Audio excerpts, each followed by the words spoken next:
Sounds chicken to me. Sounds chicken to me. God, that dub job just sounds off with the music. I want to clear up a common misconception that I saw a few times when I made videos ranting about terrible characters. A small portion of you out there seem to think that I have issues with female characters alone. I mean, that's not true. I have issues with a lot of characters, not just female ones. Hell, one of the worst male characters I ever had to deal with was... She died right here! Right where we're standing. Dude, cool it with that! No one cares about your sister right now! And I've ranted about Alex twice now. And if you want to stretch it, I've also ranted about the Yu-Gi-Oh! GX anime's mostly male cast and how it basically treated its cast like dirt with an oversaturation of characters. Look, I'm just an old man at this point ranting on YouTube, and somehow, someway, people seem to want to listen to me. Except when it's about red versus blue. My point is, male characters have problems with them, whether it be how they're portrayed or how the overall writing hurts them. I just happen to like talk about girls more because I like girls. I do have my own issues with the male characters too, like... But we're talking about a different anime today, Aggretsuko.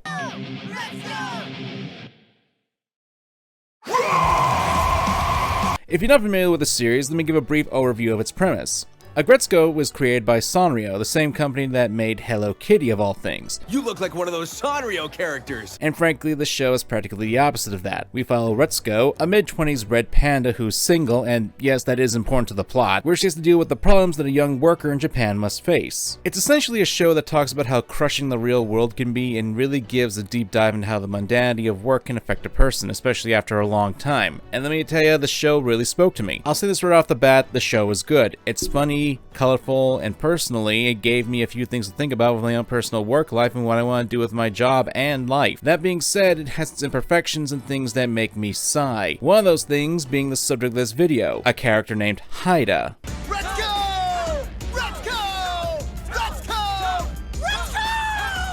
This is your last chance to step away from the spoilers, otherwise, here we go! So Haida is a co-worker of Retsuko, and he's got romantic feelings for her. During the first 2 seasons, he keeps his emotions in check for the sake of professionalism, but there are times where he does step up to some degree, like when Retsuko is dating the most boring man in the world, Risasuke. Think the opposite of... Stay thirsty, my friends. Especially considering that Retsuko was deluding herself into thinking that she liked the guy, even though the relationship was pretty one-sided. Back before you, I was crying, and it felt like parts of my heart were dying. Or Tadano, who, while is a nice guy with a ton of money and a lot of technical know-how, doesn't really fulfill the relationship goals that Retsuko wanted, to get married. During these 2 events, Haida was a background character, more so with Risasuke. And with that, you can see that Haida chastises himself for waiting too long, where procrastination and inaction made him miss his chance to get in a relationship with Retsuko. The first season caps off with Retsuko dumping the wooden plank and visiting Haida in the hospital. Why was he in the hospital, you may ask? Ah, damn it all! Nevertheless, this was Haida's chance to confess his feelings to Retsuko, and he does. I'm sorry. I think a friend is all I can be right now. Anyway, I bet you'll meet someone who's perfect for you.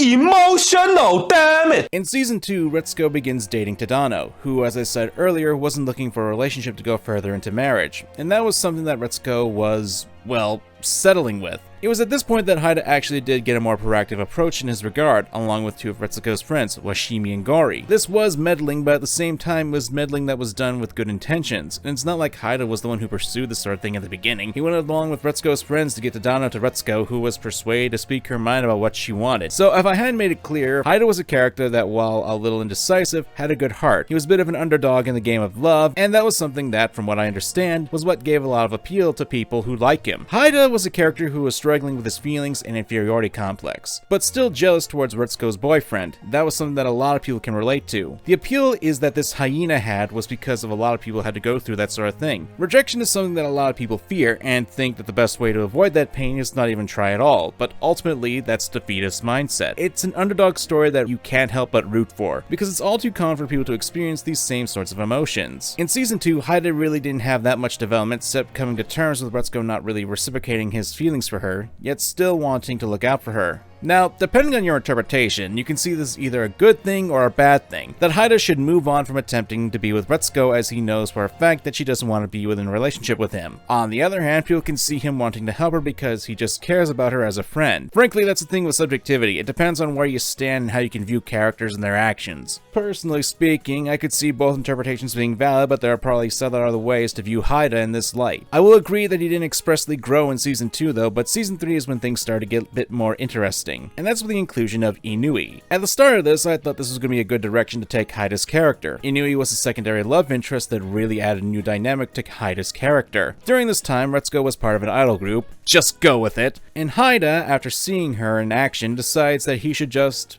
move along. Let go of his feelings for her, especially when this new character, Inui, just appeared in his life and she apparently had an interest in Haida. So why not? Honestly, I actually really like Inui. Design, personality, I really like her character. She was also to bring Haida into a new development, for him to move on from Retsuko, and I gotta say, I like that. The character's moving on, developing, and I can tell myself it doesn't matter that it's her, and that you would have done the same for any coworker. But she's not just a coworker to you, is she? God damn it! That development, that chance for Haida to move on, all thrown away. Great. Trash. So, at the end of Season 3, Haida basically resets to his original character. It's like he took a step forward, then took 2 steps back. But hey, it's not impossible for Haida to evolve from this. Heck, he actually does help Retsuko get out of her funk after being attacked by a jackass crazy man. I think he's a donkey. Could be a horse. Whatever. But while I do appreciate that, it does come up as manipulative since Haida's motivation was a dating app that Tadano had a hand in. So that's a little messed up, and it still sucks because there was still something beautiful that could have been done with Haida. Inui was a character that actually had an interest in him, outside of what he could do for her. She was concerned for him, and was actually a very good relationship material. It was a lesson that just because you didn't get your dream partner in love, that doesn't mean you're going to be alone forever, and that'd be a lot healthier for you to see what a good relationship is like. And frankly, I found Haida kicking Retsuko out of her funk to be completely assholery, and wow, Google Docs actually considers assholery to be an actual word. What the hell? Anyway, when it comes to people who are attacked in the street, it's a delicate situation for the attacked, and how Haida went about it, it's something that's treated positive in the show. This may be because of my Western values, but I can't see this as a good thing. Of course, this is my own bias speaking, so take that as you will. And to be frank, it's not like Haida's the only character with issues of resetting. It feels like the writers are creating fun things, but don't know where exactly to take them, and have to reset the cast development so they go back to the status quo, and it gets really annoying since it feels like a waste of time since these characters will be back to where they were initially. I'm being too mean here. Haida did have some mental stuff going on when Retsuko did contact him to learn how to play the guitar, and her being assaulted really did mess with him as well. And to be fair, it's not like Haida smothers or bothers Retsuko most of the time. He does watch her from a distance, but doesn't really do anything bad to her. At least not until the end of Season 3. Again, this is all up to your perspective, but to me, it still bothers me that his development was tossed out the window and he threw away what could have been a really healthy relationship with Inui, someone who genuinely did care about him. Oh well, not like it can get any worse.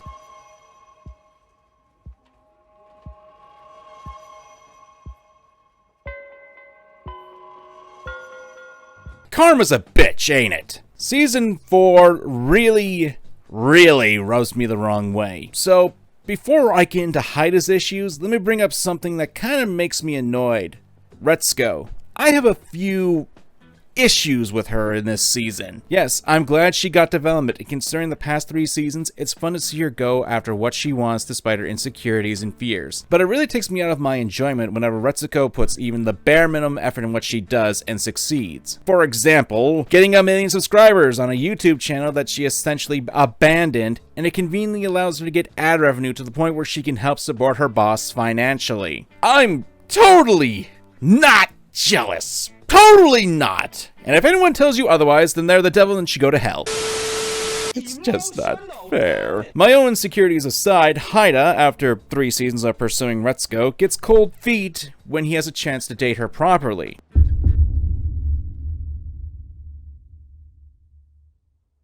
Huh? Now, on some level, I can actually see this happening. However, after saving Retsuko from a deranged stalker, saving her from a life of fear, and having his own breakthrough to step up and help her, him getting cold feet because he doesn't deserve her, and yes, that is the reason given, just doesn't make a lot of sense to me. What high school level rom-com anime bullshit is this? No, this is even worse because at least with teenagers, they got the excuse of hormones messing with their minds and feelings. These are adults. I hate this will they, won't they bullshit. It's a retreading of previous ground that was practically settled in the last season. Floundering with development can be just as bad as a character that is annoying. I lack confidence. Well, see you later. Now, one could say that what Haida went through in Season 4 is a parallel to what Retsuko went through. Basically, in Season 4, Haida gets noticed by the temporary head of the company, Himuro, and because of that, Haida gets into a more risky, if not higher level position. It's a parallel to what Retsuko went through, as in the case of falling in love with Adano and then becoming a major underground idol. There are obvious differences to this though, but still run parallel. For one thing, when Haida gets the higher position, he's doing window dressing, which is illegal and could easily get him in hot water. Meanwhile, Retsuko was ignoring the danger of her stalker to a degree. Both were ignoring the danger that was presented to them in order to keep up the good fortune that they had received. I'm not saying Season 4 of Aggretsuko is bad, but it really did a number on Haida's character, especially with the fraud plot. One of Haida's biggest character traits is his insecurity. However, it feels like this insecurity was increased tenfold, and after 3 seasons, especially after the development and bravery he showed in the last one, it really feels like a kick to the head to see him go back in the first half of this season. And then when it gets to the fraud plot,